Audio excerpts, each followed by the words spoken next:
Kasus ini diketahui setelah orang tua korban melapor ke Polsek Kabilo, Bone Bolango.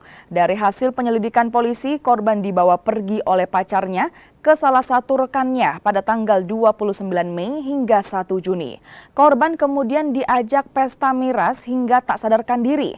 Korban kemudian diperkosa di 2 tempat berbeda selama 3 hari tersebut. Dari 7 pelaku, 2 diantaranya masih anak di bawah umur. Kini para pelaku diancam pidana 15 tahun penjara. Ada kegiatan minum-minum sampai akhirnya mungkin tidak sadarkan diri. Disitulah mulai terjadinya persetubuhan. Namun tidak sampai berhenti di situ.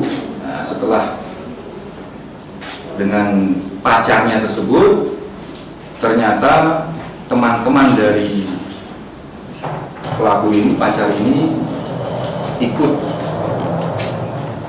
melakukan hal yang sama, persetubuhan dan pencabulan.